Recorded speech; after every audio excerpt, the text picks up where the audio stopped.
Ce soir, c'est une soirée un peu particulière, d'ailleurs, comme toutes les soirées, elle est particulière. Une soirée ne ressemblant pas à une autre. Ce soir, nous avons des invités. Nous avons Sylvie et Martin Ettlinger. Voilà. Ce sont des amis de longue date. On faisait le calcul tout à l'heure et en fait, ça fait 16 ans qu'on se connaît. On a fait pas mal de camps ensemble, on a servi ensemble. On a eu l'occasion de s'apprécier, de se connaître, de se fréquenter et de continuer à tisser une amitié. Alors pour les présenter brièvement, s'ils ont envie, ils se présenteront eux-mêmes aussi un peu plus, mais voilà. Donc ce sont des pasteurs itinérants, voilà, donc ils sillonnent les routes de France et de Navarre, en tout cas peut-être au moins de la France, de Navarre je ne sais pas, mais au moins de la France, où ils prêchent la parole et surtout ils viennent en aide à des chrétiens qui ont des difficultés émotionnelles, des difficultés spirituelles surtout. Ce sont des gens d'une grande écoute, vraiment d'une grande écoute et d'une grande sagesse. Et ça nous fait du bien de pouvoir nous confier, de nous parler, de leur parler. Et ils ont aussi souvent l'opportunité aussi de partager avec des ministères, des pasteurs. Il faut savoir que pour ceux qui sont dans le ministère, c'est pas forcément toujours évident de se confier. Hein, de se confier à des personnes de l'Église, ça peut être délicat. Bien sûr, on a le Seigneur pour se confier, mais on a besoin aussi d'hommes, d'un vis-à-vis, pour pouvoir effectivement se confier. Et comme je le disais, ils sont d'une grande écoute et d'une grande sagesse. Et ils savent écouter, et ils savent conseiller, et ils savent réconforter. Voilà, donc ils vont nous apporter le message que le Seigneur leur a mis sur leur cœur. Et sans plus tarder, on va leur laisser la place. Voilà. Tu veux venir avec? Alors, n'oubliez pas de connecter votre petit bitounio. C'est fait, c'est parfait. Et voilà. C'est bon comme ça pour le micro? Voilà. Voilà, bonsoir à tout le monde. Quelle pression, quel jeu de violon. Du coup, je me sens quelqu'un d'important. Non, merci. C'est vrai que on a le bonheur d'avoir ce rôle de vivre en camping-car depuis 6 ans maintenant, 6 ans et demi. Et mon épouse dit souvent, on fait du service après-vente. C'est-à-dire, on voit des gens dans des séminaires, dans des camps, etc. Et comme on est itinérant, bah, on va souvent de région en région, en France, en Suisse, etc. Et ouais, on apporte du réconfort et de l'écoute. Voilà. Euh, le thème de ce soir, euh, Cathy a dit, mais qu'est-ce que je dois mettre comme thème? Je ne sais pas, tu n'en avais pas mis, je crois. Hein. Et j'ai dit, tu mets de chenilles à papillons. C'est beau, hein? Je voudrais baser ma réflexion sur ce verset en Hébreux 12, verset 14. Recherchez la paix avec tous et la sanctification sur laquelle personne ne verra le Seigneur. Et souvent, quand on comprend ce verset, on dit oui, mais la sanctification, ça suffit quand même, hein? Je suis beau? D'accord. Les internautes, je suis beau comme ça? Oh, bah c'est super alors. D'ailleurs, bonjour, hein, je ne vous ai pas dit bonjour à vous autres. Bonjour à vous. Oui, donc, pour en revenir à ce verset, on pense souvent que c'est un verset pour l'éternité. Sans la sanctification, personne ne verra le Seigneur. Mais figurez-vous que dans les voyages que nous faisons, nous voyons beaucoup de personnes qui, ici-bas, ne voient pas le Seigneur dans leur vie. Et on voit beaucoup de chrétiens qui euh, nous disent, ouais, mais on fait tellement de choses, on est fidèle à l'église, on va aux réunions de prière, on est plus ou moins engagé dans ce qu'on fait, etc. Mais au fond, euh, on ne vit pas cette vie qu'on pourrait s'attendre à vivre parce qu'on est fils de Dieu, parce qu'on est chrétien. Et ça me fait penser à ce verset en AG 1, des versets 5 à 9. Vous semez beaucoup, vous recueillez peu, vous mangez, vous n'êtes pas rassasiés, vous buvez, vous n'êtes pas désaltérés, vous êtes vêtus, vous n'avez pas chaud. Ainsi parle l'Éternel des armées, considérez attentivement vos voies. Vous comptiez sur beaucoup, et voici, vous avez eu peu. Pourquoi, dit l'Éternel des armées? À cause de ma maison qui est détruite, tandis que vous vous empressez chacun pour votre propre maison.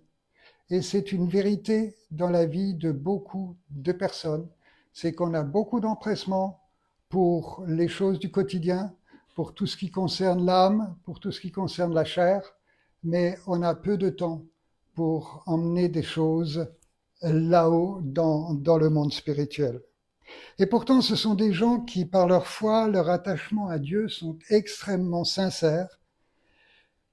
Et c'est comme s'il y avait un fossé entre leur réalité spirituelle et ce qu'ils vivent réellement.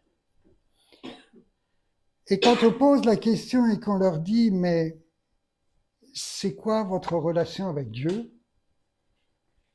Mais je peux vous dire que dans 90% des cas, cette relation est, on va dire, faiblarde, pour employer un mot poli.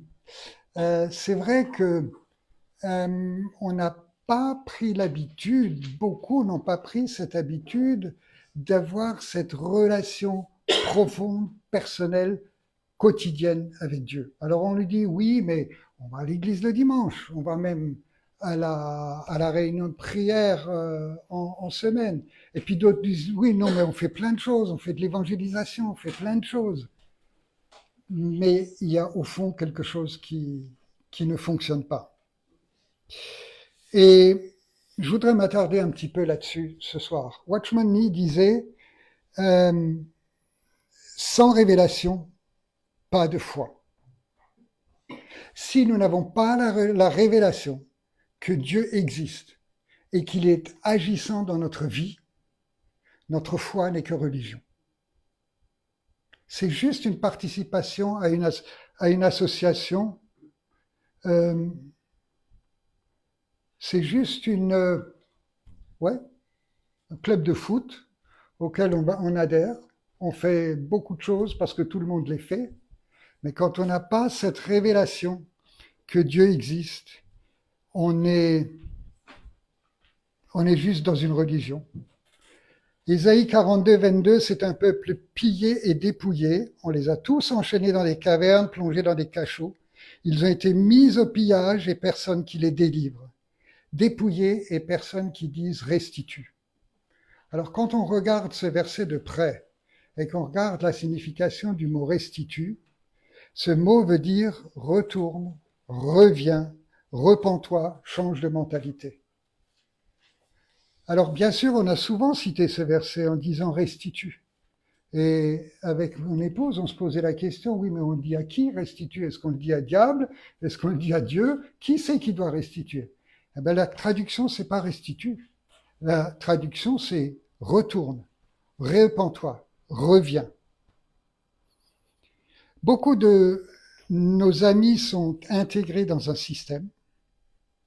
Nous avons connu quelqu'un qui a fréquenté une église pendant 6 ans. Au bout de 3 ans, cette personne s'est fait baptiser. Et au bout de 6 ans, quand elle est venue dans notre église de maison et qu'on a vu que quelque chose ne fonctionnait pas, on a commencé à lui parler de repentance. Elle a dit, mais c'est quoi la repentance? Donc souvent, on adhère à un truc, mais on ne sait pas trop ce qu'il y a derrière en profondeur. Une autre personne nous disait, quand on lui parlait de sa relation avec son mari, et qu'on lui disait, mais est-ce que tu te repens quand tu es désagréable vis-à-vis de ton mari?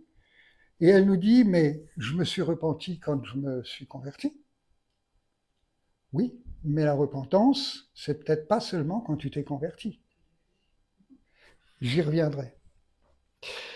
Et c'est ce qui, au fond, me permet de venir à mon sujet, c'est que beaucoup de chrétiens, beaucoup d'enfants de Dieu ressemblent à des chenilles à qui on a fixé des ailes. Et ils croient qu'ils sont des papillons. Pourtant, dans leur vie, ils ne sont pas papillons. Et entre la chenille et le papillon, il y a la chrysalide. La chrysalide, c'est pour la chenille un temps de prise de conscience de réflexion. C'est même le temps d'une certaine souffrance qu'on pourrait comparer aujourd'hui à la repentance. La chrysalide, c'est un temps de mort à soi-même. Et malheureusement, beaucoup de personnes que nous rencontrons n'ont pas vécu cette mort à soi-même. Je me suis dit, en écrivant ce texte, je me suis dit, Christ lui-même, avant de ressusciter, il était 3 jours au tombeau. Nous, on aimerait bien ressusciter sans passer par le tombeau. Il n'y a pas de conversion sans repentance, et il n'y a pas de repentance sans pardon. Et je voudrais m'étendre un petit peu sur certains fondements. Par exemple, le salut. Si je vous demande c'est quoi le salut, vous allez me dire oui, c'est je suis sauvé, mon âme est sauvée. Ça veut dire quoi? Le salut, c'est l'œuvre du Père en moi, à cause et au travers de la croix, par pure grâce. Le salut concerne mon esprit, qui a été régénéré par la prise de contrôle de l'Esprit de Dieu sur ma vie. C'est ce qu'on appelle la nouvelle naissance. Mais le salut ne s'arrête pas à la nouvelle naissance. Le salut concerne notre âme au travers de la repentance. Et le salut concerne la guérison de notre corps. Âme, corps et esprit sont concernés par le salut. Autre point qui n'est pas toujours évident, du moins dans ce qu'on entend autour de nous, c'est le pardon. Le pardon, c'est un acte d'amour d'un Père universel et éternel, nous jugeant parfaits en nous regardant comme justifiés par le sang de son Fils Jésus. Au travers du pardon, Dieu nous regarde comme étant parfaits. Et ce pardon a été accompli une fois pour toutes. Hébreux 7, verset 27, il s'est offert lui-même en sacrifice une fois pour toutes pour nos péchés. Après, il y a un autre point, parce que je vais redévelopper un peu tous ces points tout à l'heure, il y a un autre point, c'est la repentance. Alors la repentance, c'est pas juste dire je me repens. C'est pas juste avoir une attitude de contrition. Il y a dans la repentance cette attitude de contrition, c'est-à-dire qu'on éprouve de la tristesse parce qu'on a offensé Dieu, mais dans la repentance, il y a un changement de mentalité, d'intention et d'avis. Si tu ne changes pas de mentalité, si tu ne changes pas d'intention de voir les choses différemment, si tu ne changes pas d'avis sur les choses, il n'y a pas de repentance. Il y a des belles phrases, mais il n'y a pas de repentance. Et la conversion, c'est retourner, revenir, ramener à autre chose, en l'occurrence à une autre vie. Et je voudrais commencer par là où tout commence pour le chrétien. Commencer par la croix. J'ai mis beaucoup de temps à savoir à quoi servait la croix.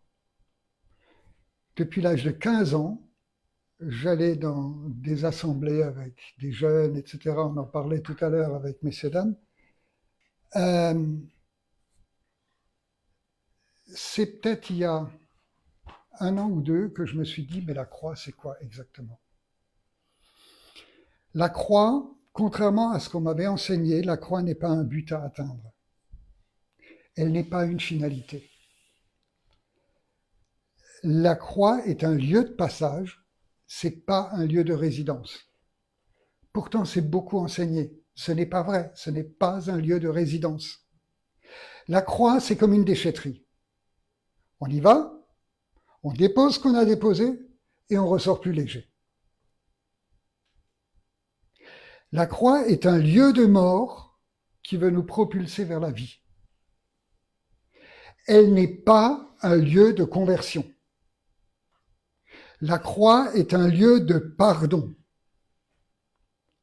Et accepter le salut, n'implique pas que je suis converti. C'est la repentance qui amène la conversion. Et la repentance est un acte réfléchi, volontaire. La conversion en est la conséquence, et la conversion est un processus qui peut prendre beaucoup de temps. 2 Corinthiens 5, verset 17, si quelqu'un entre en communion vivante avec le Christ, il devient un homme nouveau. Il est recréé. C'est en cours. Ça n'a pas été accompli tout de suite, immédiatement, sur le champ. C'est en cours. Il est recréé. L'ancien état est dépassé. Ça, c'est OK. Ce qu'il était autrefois a disparu. Mais la nouvelle création a déjà commencé. Voici, tout est en devenir de nouveauté. Se convertir, c'est changer d'univers. Explication, l'eau qui se convertit en vapeur est toujours de l'eau, mais elle a définitivement changé de consistance. Elle est devenue de mer à nuage, par exemple. Le dollar, converti en euros, est toujours de l'argent, mais il a définitivement changé de valeur. Et là, je vais vous choquer un petit peu, mais j'aime ça. L'Église est remplie de gens qui ne sont pas encore convertis. Excusez-moi, ne frappez pas à travers Facebook, mais je le redis et je le maintiens, l'Église est remplie de gens qui ne sont pas encore convertis. Notre conversion est conditionnée par notre repentance. Il y a un psychiatre suisse qui s'appelle Carl Gustav Jung qui utilise ce terme de repentance, métanoïa, pour désigner une transformation de la psyché. Et il dit, il s'agit d'une transformation complète de la personne, transformation qui ressemble beaucoup à celle qui se passe à l'intérieur d'une chrysalide. La repentance, c'est une transformation qui est à l'image de ce qui se passe dans une chrysalide. Et dans cette définition, la repentance de la chenille dans sa chrysalide en fait un papillon. Autrement dit, le papillon n'est ni plus ni moins qu'une chenille convertie. Là, on parle de conversion, parce que c'est autre chose. C'est la même chose à la base, mais c'est devenu autre chose. Dans notre vie, est-ce qu'on est devenu autre chose? Dans les couples qu'on suit, on se dit souvent avec ma chérie, on se dit, mais ce fameux verset, je crois qu'il est dans Malachie, verra-t-on encore la différence? On verra de nouveau la différence entre ceux qui ont cru et ceux qui n'ont pas cru. Je peux vous assurer que dans beaucoup de couples, on ne voit pas la différence entre ceux qui ont cru et ceux qui n'ont pas cru. Et je dirais même qu'il y a des couples chrétiens, excusez-moi de le dire, mais ils sont pires que des couples païens parce qu'ils ont beaucoup de théories et beaucoup d'orgueil en plus.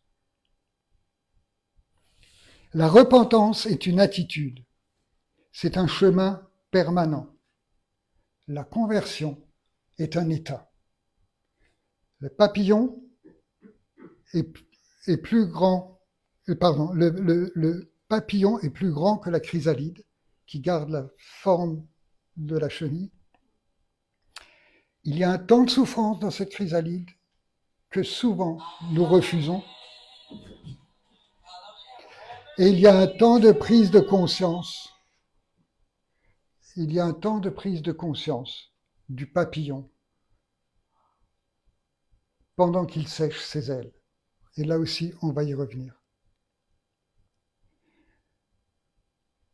Je crois que beaucoup de ceux qui se disent chrétiens sont en fait des papillons mal nés. Il n'y a pas de véritable conversion. On continue de vivre dans ce statut entre chenille et papillon. Et leur gestation, leur repentance n'est pas terminée. On ne peut pas greffer des ailes sur une chenille et prétendre que c'est un papillon. Par contre, un papillon restera toujours un papillon, même si dans les aléas de sa vie, il est posé par terre. Il ne redevient pas chenille, il reste papillon. Et on le reconnaît comme tel dans toutes les circonstances. Dans Colossiens 2, verset 12, il nous est dit, par le baptême, vous avez été mis dans la tombe avec le Christ. Et ce tombeau est un lieu de réflexion et de remise en question. Est-ce que nous sommes morts à notre ancien univers ou est-ce que nous vivons toujours dans notre ancien univers?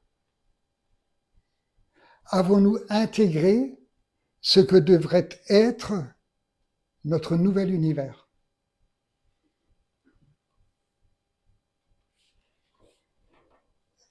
Je crois aussi que pour entrer dans ces choses-là, il nous faut comprendre et accepter que nous avons été pardonnés. Je dis bien accepter que nous avons été pardonnés. Parce que souvent, on est prompt à demander pardon, on est peut-être même prompt à pardonner à d'autres, mais est-ce qu'on accepte que nous avons été pardonnés? Romains 5, 10, nous avons été réconciliés avec Dieu par la mort de son Fils. Hébreux 7, 27, il s'est offert lui-même en sacrifice une fois pour toutes pour nos péchés. Romains 3, 24, Dieu nous offre à tous un don, tous peuvent à présent être justifiés, c'est-à-dire déclarés justes aux yeux de Dieu par pure grâce. Et j'ai envie de dire que le pardon, c'est la part de Dieu à notre égard.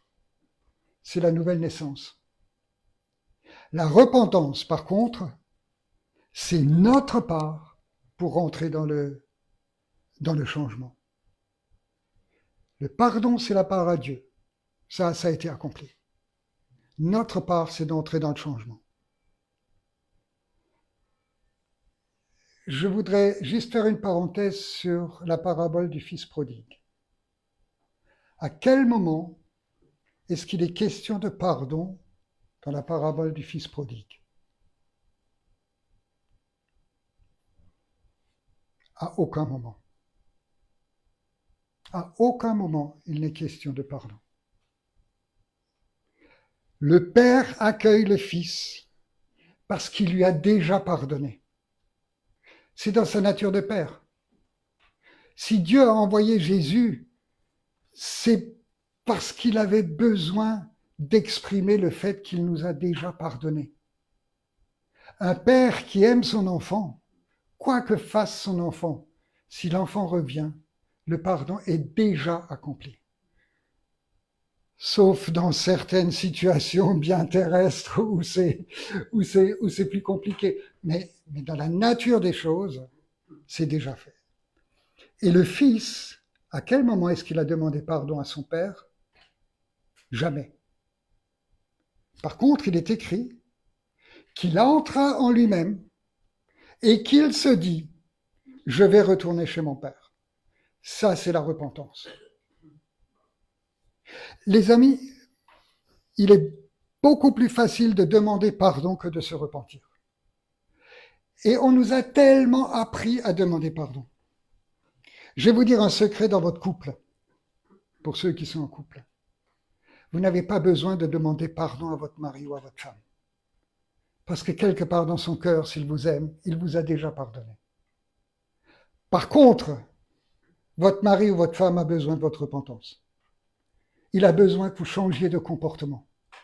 Il a besoin que vous ayez cette envie, cette métanoïa par rapport à l'autre. C'est ça qui change les choses. Demander pardon, c'est trop facile. Vous savez, quand on demande pardon, on charge l'autre. Si je demande pardon à ma chérie, c'est plus mon problème. Maintenant, c'est son problème à elle. Moi, j'ai fait la crasse, je lui demande pardon, ça devient son problème. Ah oui, puisqu'elle doit me pardonner. Donc moi, du coup, je suis bon, je suis pur, et ça devient son problème. Vous trouvez ça juste? Non, ce qui est juste, c'est que je lui dis, chérie, je vais changer de comportement. Je vais me comporter différemment à l'avenir. Ça, c'est juste. Dire, je reconnais ma faute, je reconnais mon erreur, et je décide de changer de comportement. Et je parlais de ce tombeau, et ce serait vraiment une nécessité que nous prenions du temps pour passer par ce tombeau, même si nous sommes chrétiens depuis de longues années. Le temps du bilan est toujours un temps important, et peu importe quand c'est qu'il arrive dans notre vie de chrétien. Moi, ça a été au bout de 40 ans de christianisme que j'ai fait le bilan. Et si j'en suis là où je suis aujourd'hui, c'est parce qu'en 2009, j'ai fait le bilan. Mon ciel s'est ouvert, j'ai dit, je veux vivre autre chose. Avec ma chérie d'ailleurs. Et pour vous illustrer un petit peu ce que je pense par cette histoire de passer dans le tombeau, je vais prendre Néhémie 9, versets 1 à 3. Le 24e jour de ce mois, les fils d'Israël s'assemblèrent avec jeûne et vêtus de sacs et avec de la terre sur eux. Et la race d'Israël se sépara de tous les fils de l'étranger, et ils se tinrent là et confessèrent leurs péchés et les iniquités de leurs pères. Ils se levèrent à leur place, lurent le livre de la loi de l'Éternel leur Dieu pendant un quart de la journée, et pendant un quart ils firent confession et se prosternèrent devant l'Éternel leur Dieu. Tu veux bien prendre un peu d'eau? Dans ce tombeau, comme pour le peuple d'Israël, 3 choses se passent. La première, c'est que la race d'Israël se sépara de tous les fils de l'étranger. Est-ce que je suis prêt à laisser mon passé derrière moi? Merci chérie. Et à me séparer de tous les fils de l'étranger? Est-ce que je choisis réellement de laisser mon péché? C'est une décision. C'est pas quelque chose qui se fait parce que j'ai prié Dieu et je dis Seigneur, libère-moi de mon péché. Lui, il t'a libéré, mais toi, tu es en plein dedans. Et pour que toi, tu t'en sortes, il faut que tu te bouges. Sinon, rien ne se passera. Ta vie ne va pas changer. Est-ce que je suis prêt à laisser mes addictions? Est-ce que je suis prêt à laisser mes jugements? Est-ce que je suis prêt à laisser mes colères, mes médisances? Enfin, vous mettez là derrière tout ce que vous voulez. Il y a ce dicton qui dit « aide-toi et le ciel t'aidera ». Mais je crois que c'est une vérité. C'est une vérité. Si nous décidons de faire le premier pas, Dieu va faire les 1000 pas qui suivent avec nous. Mais la décision de résister à l'adversité, la décision de s'opposer à l'adversité, elle nous revient. Dieu ne la prendra pas à notre place. Il a beaucoup trop de respect pour nous. À quel point suis-je conscient que le péché me sépare de Dieu? Qu'est-ce qu'il en est de mes pardons? À moi-même, aux autres? Qu'est-ce qu'il en est de mes blessures? Le rejet, les trahisons, les injustices, l'abandon, l'humiliation, la culpabilité. Où c'est que j'en suis avec ça? Est-ce que j'accepte de faire un bilan dans ma vie et de décider de me séparer des fils de l'étranger? La deuxième chose que ce peuple fait,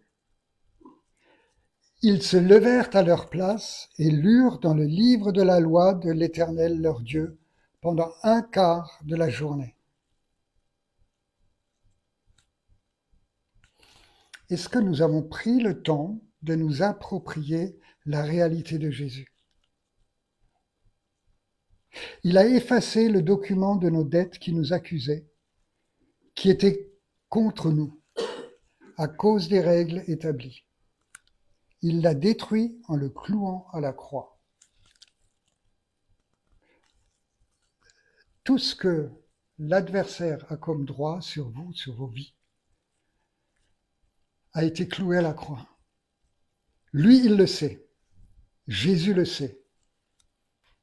Est-ce que moi, je le sais? Est-ce que moi, je le sais? Est-ce que moi, je suis capable de dire à haute voix à l'adversaire, tu me fous la paix dans ce domaine, au nom de Jésus, je me libère de cette galère. Est-ce que je suis capable de le faire? Non, on va chez le pasteur, on dit, pasteur, priez pour moi. Ou alors on va dans des soirées de délivrance, on va dans des soirées de prophétie, on va dans des soirées de guérison, et on attend que les autres fassent pour nous. Et on attend que Dieu fasse pour nous. Dieu fait pour toi. Dieu fait pour nous. À condition que je prenne l'autorité de le faire. Parce qu'il nous a donné cette autorité. C'est notre autorité. Vous savez, il y a des prières que Dieu ne peut pas exaucer. Parce que c'est à nous de le faire. Lui, il a payé le prix. Lui, il a fait ce qu'il fallait. Il a dépouillé les autorités. Il a fait ce qu'il fallait faire. Le problème, c'est que nous devons prendre position et entrer là-dedans. Et puis, la troisième chose qu'ils ont fait, pendant un quart du jour, ils firent confession et se prosternèrent devant l'Éternel leur Dieu. C'est-à-dire, ils ont pris du temps pour dire, OK, on s'est séparés des fils de l'ennemi, on a pris conscience, et maintenant, et maintenant, et maintenant. Et là, ils passent un quart de la journée à se dire, et maintenant. Et maintenant, à la résurrection, un document a été brandi. Alors, c'est pas marqué dans les Écritures, mais c'est une réalité spirituelle. À la résurrection, un document a été brandi faisant office de droit légal à la vie. Autant il y avait un document qui faisait office de droit légal à la mort, autant à la résurrection, il y a un document qui fait office de droit légal à la vie. Et ce document contient les principes fondateurs de la vie promis à Adam et les prérogatives qui s'y attachent. Adam était parfait, on en parlait tout à l'heure. Adam et Ève à la création étaient parfaits. Apparemment Ève un peu plus que Adam puisqu'elle a été le chef-d'œuvre après le brouillon, mais ça c'est pareil, c'est pas écrit comme ça, donc voilà. En tout cas, il y a eu ce document avec des nouvelles règles. Et ces nouvelles règles contiennent toutes les promesses des Écritures. La restauration, la restitution, la santé, l'excellence, la prospérité, le bien-être, etc., etc. Et je vais vous lire un verset qui va vous surprendre, que vous connaissez tous, Psaume 23, versets 6, 5 et 6, je crois. Oui, le bonheur et la grâce m'accompagneront tous les jours et j'habiterai dans la maison de l'Éternel jusqu'à la fin de mes jours. Quand vous regardez la signification des mots, oui, le bonheur, c'est-à-dire l'excellence, tout ce qui est de grande valeur, les bienfaits, le bien-être et la prospérité, et la grâce, c'est-à-dire la bonté, la miséricorde, la fidélité, la bienveillance, l'amour, la faveur de Dieu, m'accompagneront, c'est-à-dire seront à mes trousses, me poursuivront et me harcèleront. Et j'habiterai dans la maison de l'Éternel jusqu'à la fin de mes jours. Les amis, le document qui a été brandi à la résurrection est un document qui dit que Dieu vous harcèle de ses faveurs. Il vous persécute avec ses bontés. Extraordinaire. Extraordinaire. Si nous voulons vivre en papillon, il va bien falloir qu'on comprenne ces choses. Plutôt que de ramper tous les matins en se disant comment va la... Non. Ah, oui, c'est un combat. Paul dit, j'ai combattu le bon combat de la foi. Ça se fait pas tout seul. Il y a des matins, comme hier matin, je me suis réveillé avec plein de craintes et plein de doutes et plein de machins, et j'ai dû me battre pour dire à l'adversaire, tu fous le camp et tu me laisses vivre sous la grâce, tu me laisses vivre avec les faveurs de Dieu. Il y a un autre verset que je vais citer de tête, Jérémie 29, 11. Je connais les projets que j'ai formés sur vous, des projets de paix et non de malheur, afin que vous ayez un avenir et une espérance. J'ai repris la signification de chaque mot et je me suis permis de réécrire ce verset. Et ce verset dit que je connais le plan que j'ai inventé pour toi. Jusqu'à la fin de tes jours, j'ai tissé un lien vers un état complet de perfection, de prospérité, de bienveillance et de santé.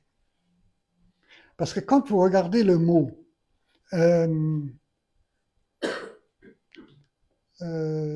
voilà, j'ai perdu le fil.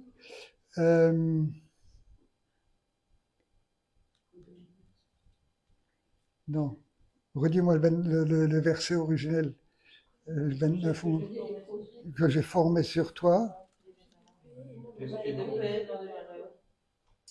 Vous ayez un avenir et une espérance. Voilà, c'est ça que je cherche, excusez-moi. L'espérance, c'est une corde. Vous regardez la première signification du mot espérance, c'est une corde. Et le mot paix, c'est un état complet. Et c'est pour ça que je me suis permis de retravailler ce verset de cette façon-là.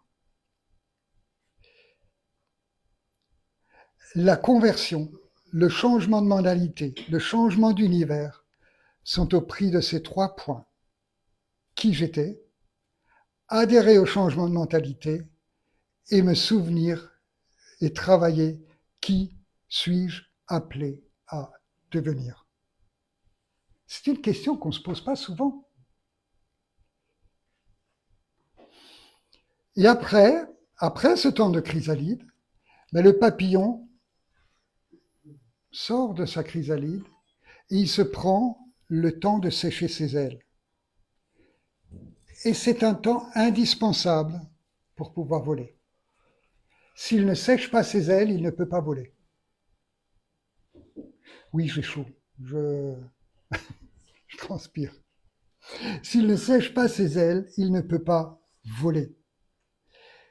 Il a besoin de prendre conscience de sa nouvelle nature et de ses nouvelles possibilités. Et je crois que c'est ce qui manque aussi à beaucoup de chrétiens. C'est ce qui manque à beaucoup de chrétiens, c'est qu'ils n'ont jamais pris le temps de considérer leur nouvelle nature et leurs nouvelles possibilités. Quand je suis papillon, je ne pense plus pareil qu'avant. C'est-à-dire du style ouais, je suis nul, je suis indigne, je suis pas grand-chose, etc., etc. Non, le papillon, il se sent reconnaissant à Dieu pour qui il est devenu. Je n'ai plus une mauvaise image de moi-même. Combien de personnes chrétiennes ont une mauvaise image d'eux? Non, tu n'as pas une mauvaise image de toi-même. Cette image a été clouée à la croix et je sais que dans la mentalité régénérée, je suis une bénédiction pour les autres. Tu es une bénédiction pour les autres. Si tu ne l'es pas, pose les bonnes questions. Je ne pense plus mort et désespoir. Et combien de fois on pense mort et désespoir?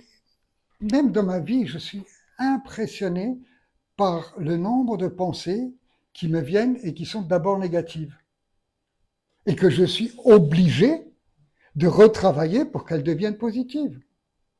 Mais si je fais rien, mes pensées vont rester négatives sur un sujet donné ou sur la vie tout court. Enfin voilà. Je ne raisonne plus pareil. J'abandonne mes peurs au profit de l'espérance. Je ne raisonne plus défaite, mais je raisonne victoire. C'est compliqué ça. Mais c'est une réalité. Dieu nous harcèle de ses bontés. Et je peux vous assurer que c'est une vérité. Je ne vais pas m'attarder, mais tous les jours, nous vivons cette vérité-là. En camping-car, vous savez, le nombre de questions qui se posent, est-ce que je vais trouver de l'eau? Est-ce que je vais trouver un stationnement? Est-ce que?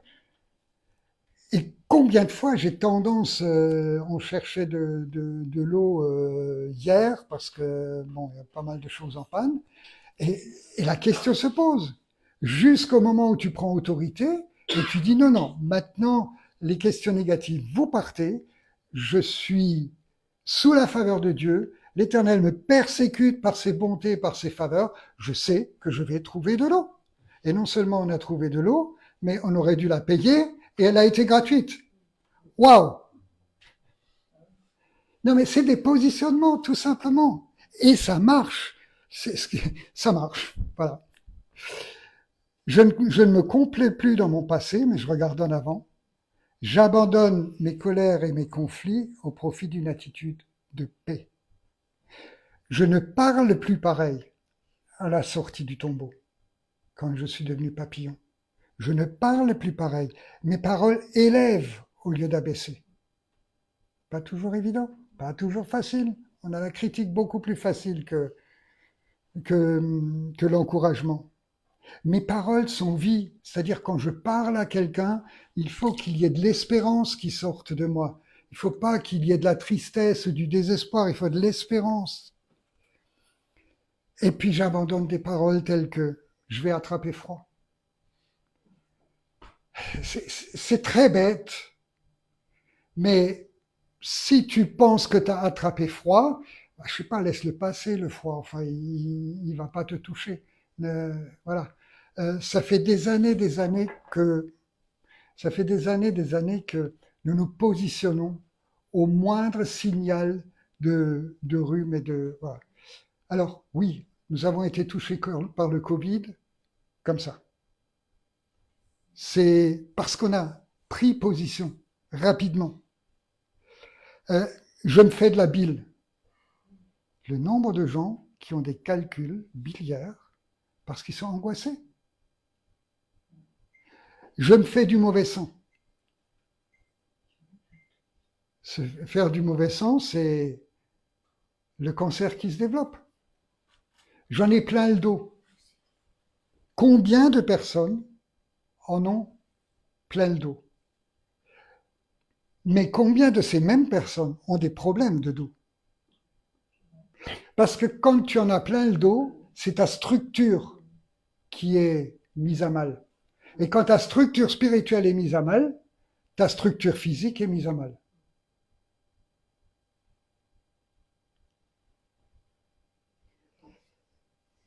Et je ne me comporte plus pareil.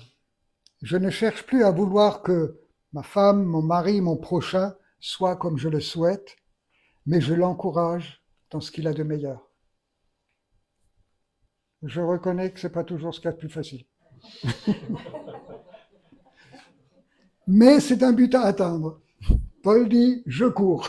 Moi aussi.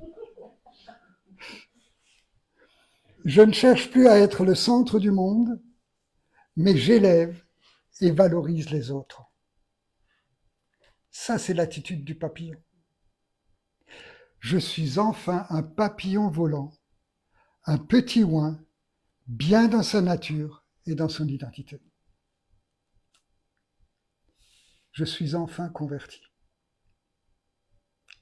Ça, c'est la conversion. Maintenant, je voudrais juste m'arrêter encore sur 2 points parce que on connaît tous ces papillons qui se brûlent les ailes. Ces super spirituels à qui Dieu parle tout le temps, mais qui tombent de haut à la première épreuve. L'idée du papillon, c'est pas de voler tout le temps en haut, c'est que aussi de temps en temps, il se pose par terre pour se reposer. Et je crois que c'est important. Avoir la tête dans le ciel, c'est super. Avoir les pieds sur terre, c'est mieux. Donc attention aussi, quand on est papillon, de ne pas, comment dire, renier la réalité et de juste amener la réalité à notre réalité de papillon, mais ne pas la renier en vivant dans des sphères tellement hautes que la famille ne nous supporte plus, au travail on ne nous supporte plus, l'exemple qu'on donne à l'école avec nos enfants est déplorable, etc., etc.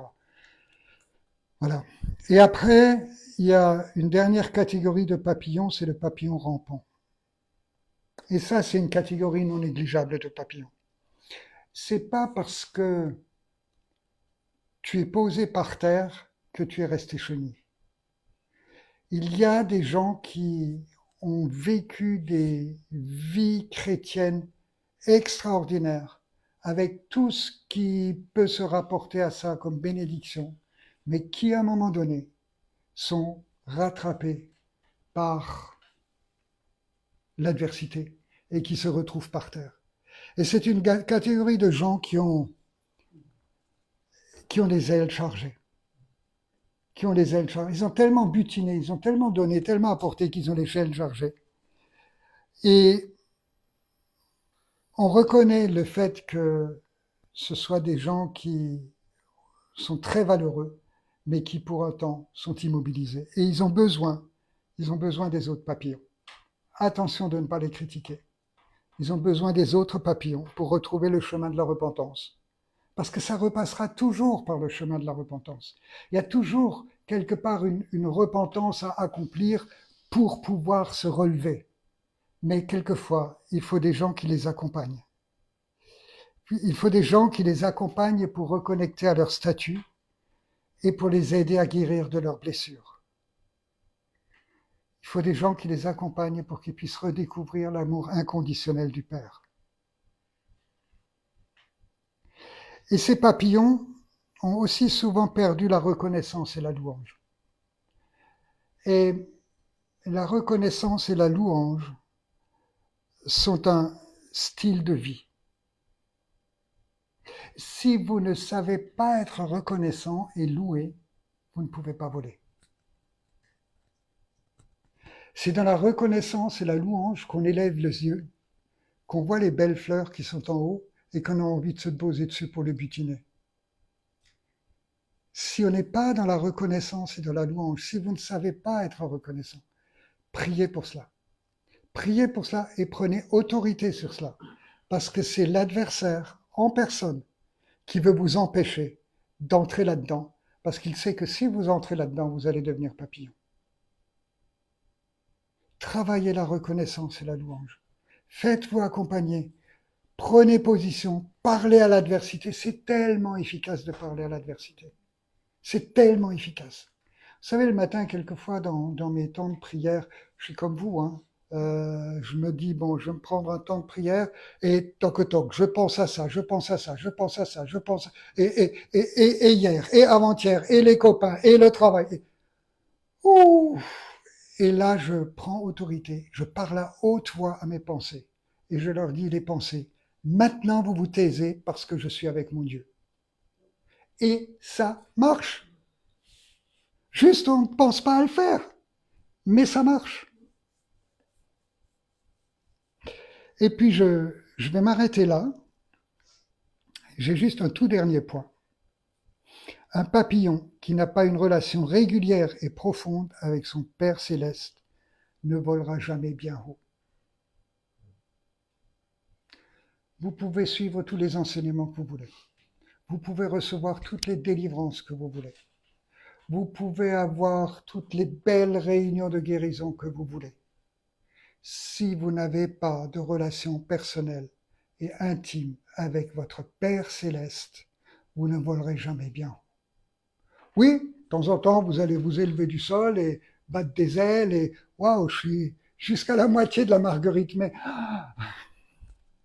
je suis arrivé à la moitié du coquelicot, mais la louange, la reconnaissance, votre relation avec le Père céleste fera de vous un papillon. Voilà, merci de m'avoir écouté. Chenille, papillon, à vous de voir.